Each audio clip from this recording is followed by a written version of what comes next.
Harvard பல்கலைக்கழகத்தில் சர்வதேச நாடுகளை சேர்ந்த மாணவர்களை அனுமதிப்பதை தடுத்திருக்கு ட்ரம்ப்போட அரசாங்கம்.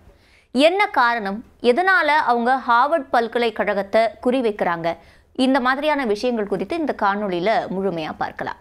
முதலாவதா, ஹார்வர்ட் பல்கலைக்கழகம் ஏன் இவ்வளோ பெரிய பல்கலைக்கழகம், அதோட முக்கியத்துவம் என்ன அப்படின்னு நாம் பார்த்தோம் அப்படின்னா, அங்கே தான் இருக்கிற ஃபேக்கல்டிஸ் எல்லாரும், அதாவது கல்வியலாளர்கள் எல்லாருமே ரொம்ப திறம்பாய்ந்தவர்களாக இருப்பாங்க.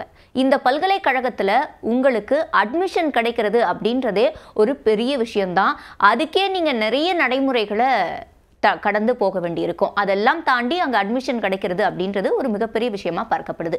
அது மட்டும் கிடையாது, அது நிறைய விஷயங்களுக்கு பெயர் போனது. முக்கியமாக சொல்லணும்னா, எல்லா நாடுகளில் இருந்தும் மாணவர்கள் அங்கே வந்து படிப்பாங்க.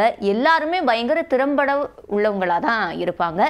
இது தவிர அங்கே நடக்கக்கூடிய ஆராய்ச்சிகள் அப்படிலாம் பார்க்கும்போது கட்டிங் எட்ஜ் ரிசர்ச் அப்படின்னு சொல்லுவாங்க. அதாவது இதுவரைக்கும் என்னெல்லாம் அட்வான்ஸ்மெண்ட் இருக்கோ அதை தாண்டி தான் அந்த மாணவர்கள் அந்த ரிசர்ச்சை புஷ் பண்ணணும் அப்படின்னு சொல்லுவாங்க. அதை தான் கட்டிங் எட்ஜ் ரிசர்ச்னு சொல்லுவோம். அந்த மாதிரியான ஆராய்ச்சிகள் எல்லாம் அங்கே நடைபெறும். அப்போ அதில் இருந்து வெளிவரக்கூடிய நபர்கள் எல்லாரும் பெரிய பெரிய ஆளுங்களாக உருவெடுப்பாங்க. அது மூலமாக உங்களுக்கு நிறைய கெரியர் க்ரோத், அதாவது கெரியர் ஆப்பர்ச்சுனிட்டிஸ் அப்படின்றது இருக்கும். நான் ஹார்வர்ட் பல்கலைக்கழகத்தில் தான் படித்தேன் அப்படின்னு சொல்லும்போது உங்களுக்கு நிறைய வாய்ப்புகள் என்பது வெளி உலகத்தில் கிடைக்கும் அப்படின்னு சொல்லுவாங்க. இங்கே யாரெல்லாம் படிச்சிருக்காங்க அப்படின்னு பார்க்கும்போது நிறைய பில்லியனர்ஸ், வேர்ல்டு லீடர்ஸ், உலக தலைவர்கள் எல்லாருமே இந்த ஹார்வர்ட் பல்கலைக்கழகத்திலிருந்து படித்தவங்க தான்.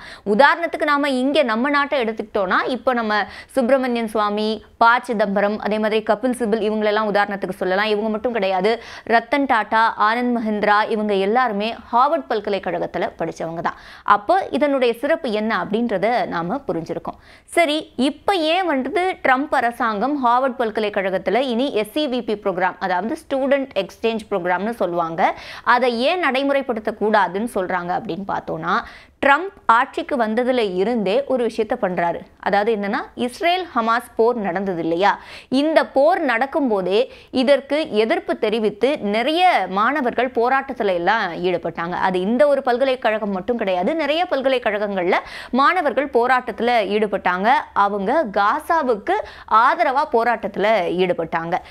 இது ட்ரம்ப்போட அரசாங்கம் வந்ததில் இருந்து இந்த மாதிரியான விஷயங்கள் நடைபெறக்கூடாது அப்படின்றதுல அவங்க ரொம்ப கண்ணும் கருத்துமா இருக்காங்க.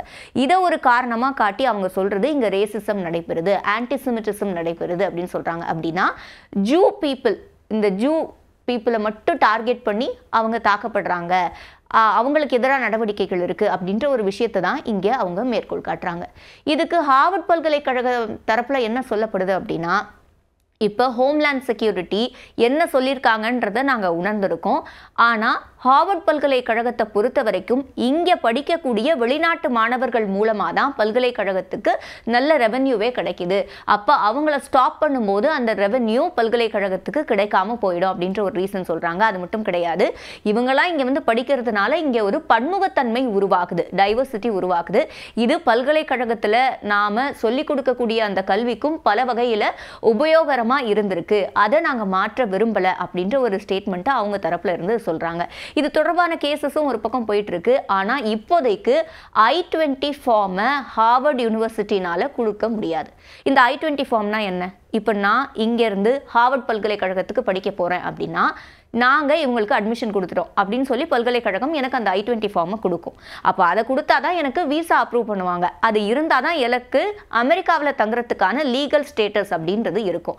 அப்போ இந்த I-20 ஃபார்ம் எனக்கு கிடைக்கல அப்படின்னா என்னோட லீகல் ஸ்டேட்டஸை நான் இழந்துருவேன்.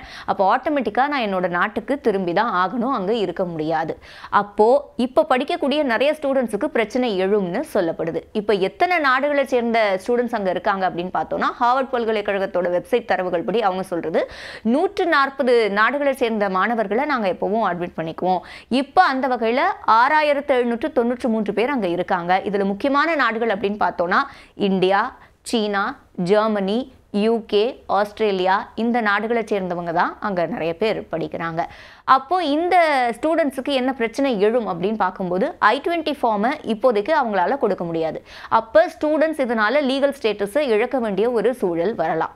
அது மட்டும் கிடையாது, இப்போ படிச்சுட்டு இப்போ அடுத்த வாரத்தில் கோர்ஸ் முடிக்கிறோம், எங்களுக்கு டிகிரி கிடைக்க போகுதுன்னு இருக்கிறவங்களுக்கு மேபி கன்செஷன் கிடைக்கலாம். ஆனால் பாதி படிப்பில் இருக்கிறவங்க எல்லாம் அடுத்து என்ன செய்வாங்க, அப்போ அவங்களோட லீகல் ஸ்டேட்டஸ் என்ன ஆகும், அப்போ அமெரிக்காவிலே தங்க முடியலன்னா சிக்கலாகுமே அப்படின்னு இருக்கும்.